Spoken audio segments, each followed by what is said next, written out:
Hasyim Asyari terbukti pakai fasilitas negara untuk rayu korban.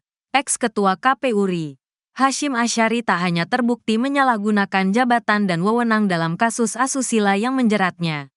Namun Hasyim juga menggunakan fasilitas negara untuk merayu korbannya yang berinisial CZ. Mulai dari kendaraan dinas yang dipakai untuk antar jemput korban, tiket pesawat Belanda Indonesia PP, hingga apartemen untuk korban. Hal itu diungkapkan anggota Dewan Kehormatan Penyelenggara Pemilu, DKPP, Ratna Dewi Pettalolo, dalam sidang putusan pelanggaran kode etik Hasyim, pada Rabu, tanggal 3 Juli tahun 2024. Fasilitasi yang diberikan teradu kepada pengadu membuktikan dan meyakinkan DKPP adanya hubungan pribadi yang bersifat khusus antara teradu dengan pengadu, kata Ratna. Perjalanan kasus. Sidang kode etik yang digelar hari ini terkait dugaan asusila yang dilakukan oleh Hasyim terhadap seorang perempuan anggota Panitia Pemilihan Luar Negeri, PPLN, Den Haag, Belanda, berinisial CZ. Dikutip dari Kompas.com, kasus ini menambah rekam jejak pelanggaran Hasyim, yang telah beberapa kali dilaporkan dan diadili oleh Dewan Kehormatan Penyelenggara Pemilu, DKPP. Sanksi teguran hingga peringatan keras terakhir juga sudah pernah dijatuhkan oleh DKPP terhadap beberapa pelanggaran yang terbukti dilakukan Hasyim. Dalam catatan Kompas.com, hampir setiap bulan DKPP memberikan sanksi atas pelanggaran yang dilakukan oleh Hasyim sendiri, ataupun bersama para komisioner lainnya. Dugaan asusila ke PPLN. Dalam kasus dugaan pelanggaran etik kali ini, Hasyim dituduh menggunakan relasi kuasa untuk mendekati, membina hubungan romantis, dan berbuat asusila terhadap pengadu, termasuk di dalamnya menggunakan fasilitas jabatan sebagai Ketua KPU RI. Cerita pertama kali ketemu itu di Agustus tahun 2023. Itu sebenarnya juga dalam konteks kunjungan dinas. Itu pertama kali bertemu, hingga terakhir kali peristiwa terjadi di bulan Maret tahun 2024. Kata kuasa hukum korban sekaligus pengadu Maria Dianita Prosperiani saat mengadu ke DKPP, tanggal 18 April tahun 2024. Keduanya disebut beberapa kali bertemu, baik saat Hasyim melakukan kunjungan dinas ke Eropa, atau sebaliknya saat korban kunjungan dinas ke Indonesia.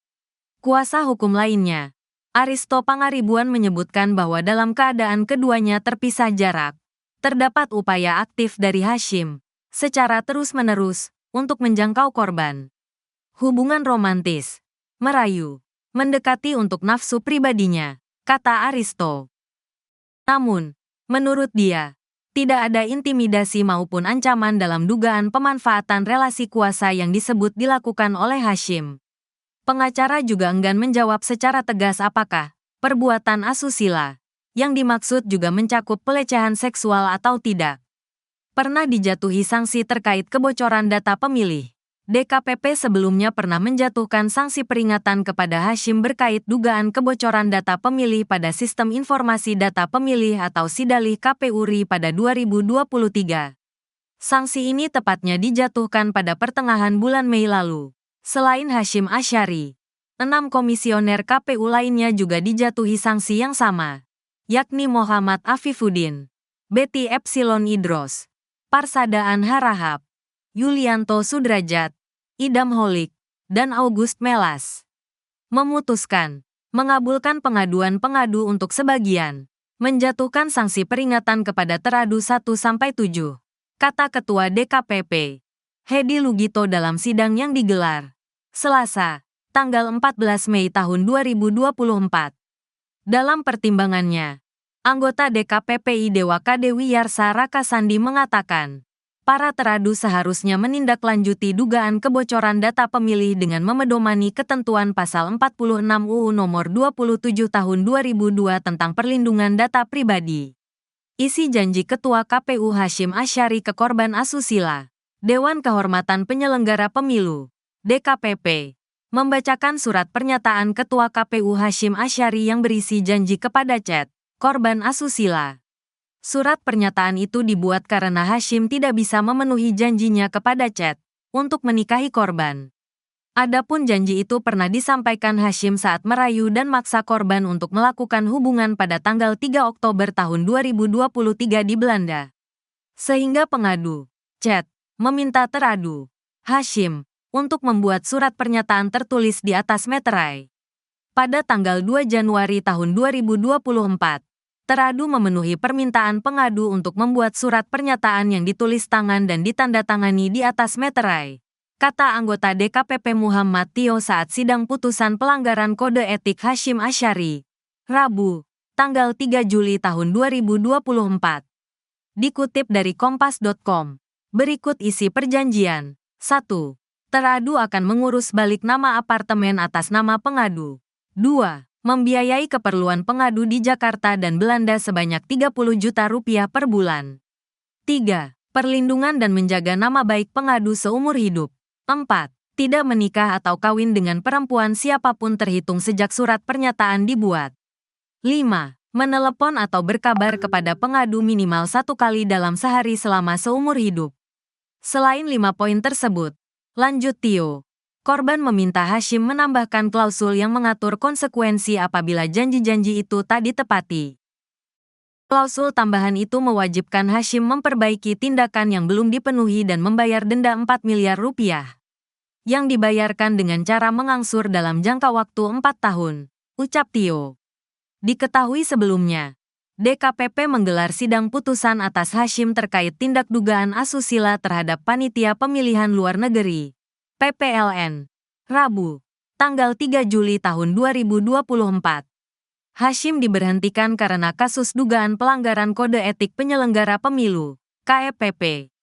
Ia diduga telah melakukan tindakan asusila terhadap perempuan anggota Panitia Pemilihan Luar Negeri, PPLN, Den Haag, Belanda.